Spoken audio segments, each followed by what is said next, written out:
Salut à tous. Et bien voilà, nous y sommes. La saison de Formule 1 2010 a commencé.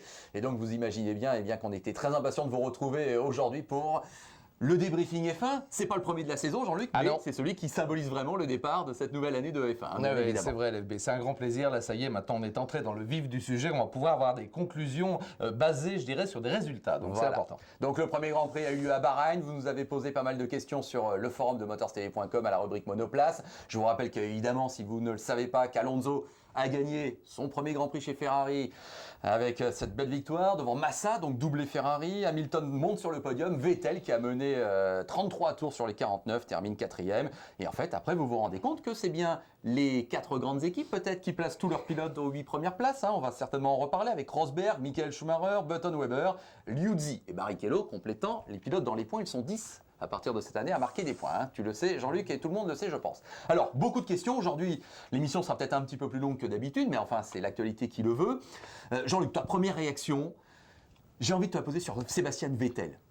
Devait-il gagner? Méritait-il de gagner? Ou est-ce que le sport en a décidé autrement? Qu'as-tu pensé globalement de Sébastien Vettel? À l'évidence, évidemment, et on le disait depuis le début, c'est pas pour toujours avoir raison, parce que tu me vois venir quand on va parler d'Alonso, je vais dire, je vous l'avais dit, évidemment, je l'avais dit depuis longtemps, qu'il serait fort. Maintenant, Vettel était, je pense, un tout petit ton en dessus. C'est-à-dire que Vettel, effectivement, a sorti de son chapeau une monoplace avec Adrian Newey. Alors, Weber, évidemment, l'a pas beaucoup démontré. Il faut quand même mettre la part du pilote. Weber a avoué honnêtement qu'en qualif, il s'est loupé complètement et que le tour peut-être le plus important du week-end, il l'a totalement raté. Lui qui a été repoussé donc très loin, 6e sur la grille. Alors, après, il a enfumé tout le monde. D'ailleurs, au passage, à la place de Kubica Sutil, j'aurais un peu mauvaise. Alors ça, c'est un problème de trop plein d'huile, un espèce de siphonnage, entre guillemets. Ça arrive même dans les meilleures équipes. La preuve, ça a ruiné la course des deux autres. Absolument, et ça a failli se produire également à d'autres niveaux. Donc c'est vrai qu'il faut faire attention à ça. Bon, alors là, pour en revenir à Vettel, incontestablement, il a été très impressionnant à partir des qualifs, donc là où il a été le plus rapide. Il a marqué le début de course jusqu'au 33e tour, jusqu'à ses problèmes sonores. D'ailleurs, sur AMC, on a commencé à signaler que son moteur émettait des bruits un peu bizarres, et ça a correspondu exactement avec une baisse de performance en ligne droite. Donc sa monoplace était affectée, surtout d'ailleurs dans les portions les plus rapides. Donc, et on a vu immédiatement les deux Ferrari qui commençaient à fondre littéralement sur la Red Bull, et malheureusement il n'a pas pu résister. Il n'a d'ailleurs pas cherché véritablement. On a vu qu'il n'y a pas eu de manœuvre, je dirais, désespérée pour maintenir. Il a compris, et il a sauvé la 4e place. Oui, je pense que c'est lui qui devait gagner, pour répondre à ta question. C'était lui l'homme le plus fort du week-end, mais pas de beaucoup. Alors, Alonso donc s'impose. Au-delà de nous dire ce que tu penses de cette belle victoire, il y a Senando sur notre forum qui a posé une question, je trouve, assez intéressante. Est-ce que tu n'as pas l'impression que c'est dès le 2e virage qu'Alonso, en allant chercher Massa, c'est pratiquement déjà imposé en tant que leader chez Ferrari et en tant que futur vainqueur de ce Grand Prix? Alors, c'est clair, ça aussi on l'avait dit depuis longtemps, que la cohabitation chez Ferrari, on ne va pas commencer à dire qu'elle est mauvaise. Il n'y en a pas, je pense. C'est-à-dire chacun poursuit ses propres intérêts. On a bien vu que Fernando Alonso et Patrick Tambay va jusqu'à dire, lui, qui l'a connu, et à quel point que Alonso serait capable de susciter un réel engouement chez les tifosi et au sein de la Scuderia, tiens-toi bien, identique à celui de Gilles Villeneuve au début des années 80. Patrick pense ça. Parce que Alonso, il pense Ferrari, il dort Ferrari, il agit pour Ferrari, et quand d'ailleurs, après les 2 titres de champion du monde, il a dit à son père, bon maintenant ça y est, je crois que j'en ai fait beaucoup, etc. Il a eu un petit moment de doute, surtout que ça marchait pas, etc. Il s'est dit, est-ce que je mettrais pas fin à ma carrière finalement? Et là, d'un seul coup, son père lui a dit « Oui, mais tu n'as pas roulé pour Ferrari. » Et là, Fernando s'est senti quelque part regonflé, d'où on a vu ses yeux embués de larmes, vraiment sur le podium. Il était à 2 doigts de craquer. Vraiment, ça signifie beaucoup pour lui. Cette 22e victoire de sa carrière pour Ferrari, il avait tellement chargé, je dirais, la mule de pression, et toute l'équipe a tellement travaillé pour sortir du tunnel, parce que, rappelons la saison 2009, catastrophique, il n'y a pas d'autre mot, de Ferrari. Donc vraiment, il n'était nulle part. Et là aussi, c'est, je pense, la faculté des grands pilotes que de savoir rassembler toute une équipe derrière eux, comme l'a fait Michael Schumacher, enfin, pas reprendre les noms, mais il a su synthétiser. Alors, Felipe Massa, on va en parler tout de suite derrière, je suppose. Non seulement il n'a pas de vérité, mais tu as raison. C'est vrai que ça s'est passé là. Là, Alonso, il a dit, attends, c'est moi le patron, d'accord? C'est maintenant et c'est moi le patron. Alors, évidemment, Massa n'était pas loin derrière, il était juste derrière.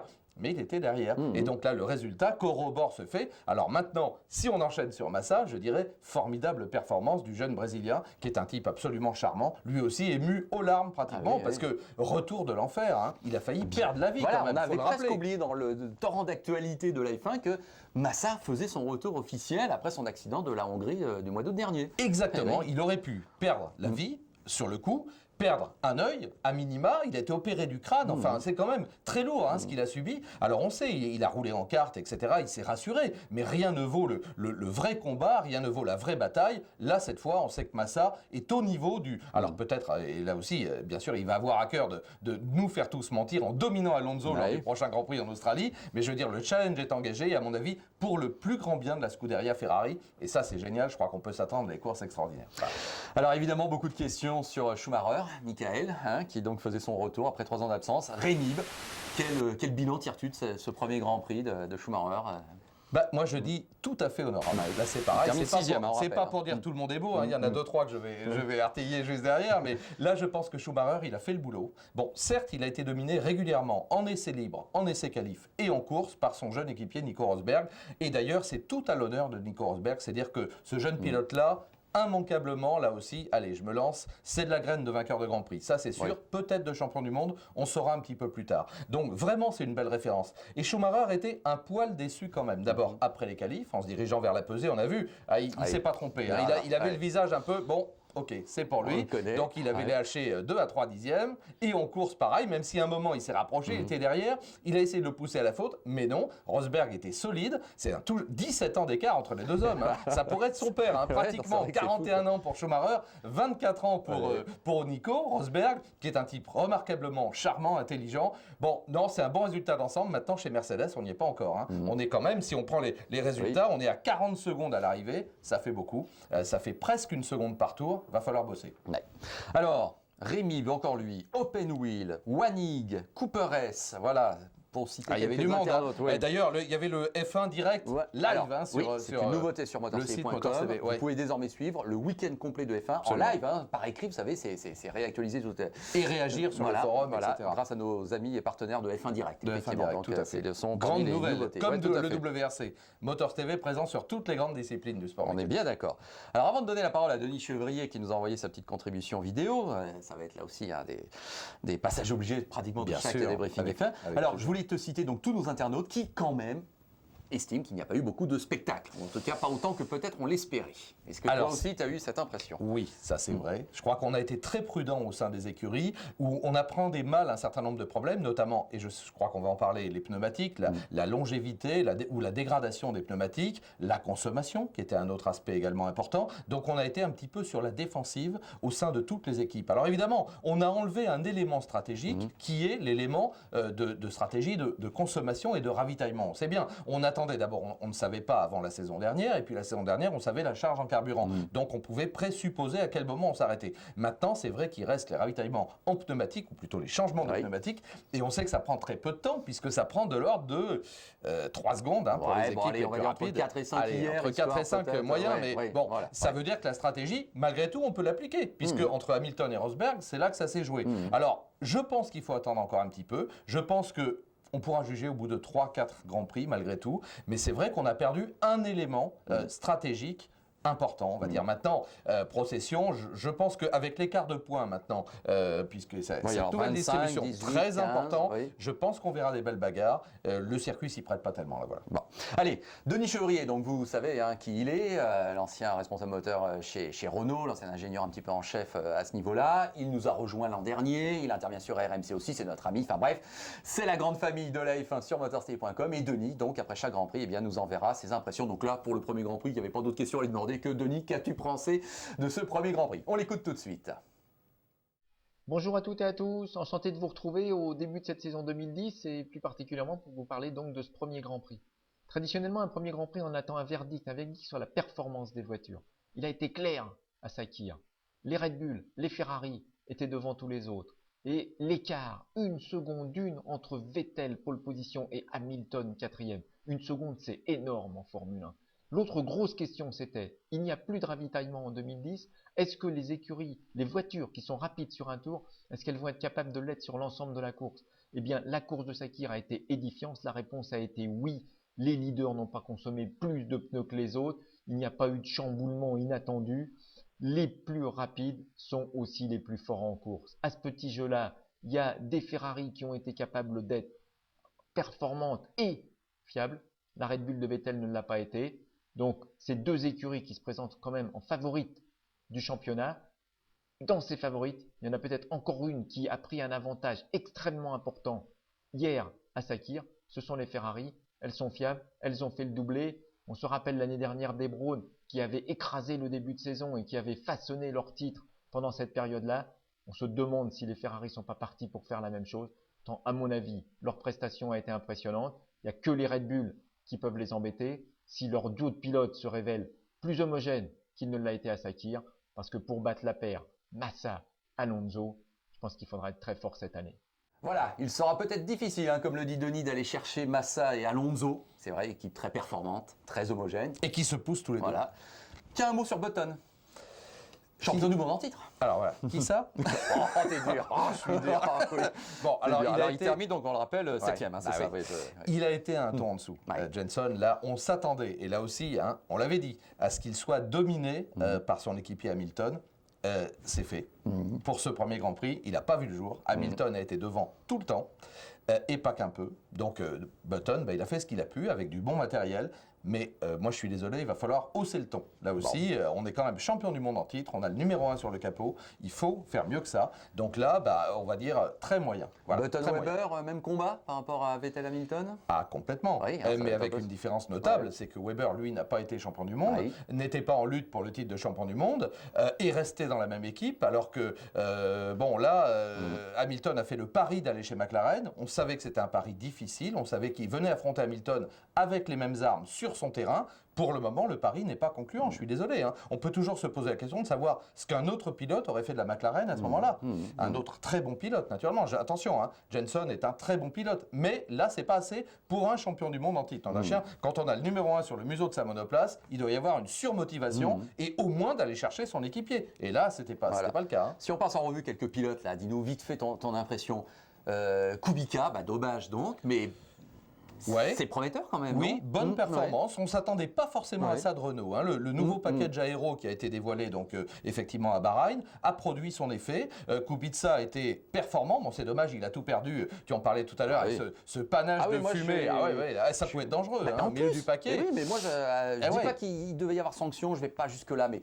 C'est pas normal quand même qu'on gâche et qu'on mette le danger pratiquement sur la piste. C'est un incident technique, on va dire, qui ne se reproduira vraisemblablement pas. Moi, j'ai cru que le moteur explosait d'ailleurs, comme tout le monde. Au début, on s'est dit, ça y est, Vettel. Puis derrière, moi, je me suis dit, c'est le chaos le plus total. Il n'y en a que deux finalement qui partent un peu. Donc, Kubica percuté. Alors après, il a expliqué d'ailleurs après la course qu'il a essayé de faire un 360, lui, pour repartir dans le bon sens et perdre un minimum de temps. Il n'a pas réussi comme il fallait. Il repart dernier. Il pourrit ses pneus. Il s'arrête au 12e tour, je crois. Et après, il fait une course solide, quand même. Mais il est à son niveau, et d'ailleurs, il n'y a rien à dire. Il y avait au moins 2 points à prendre, je crois. Il pouvait faire 9e.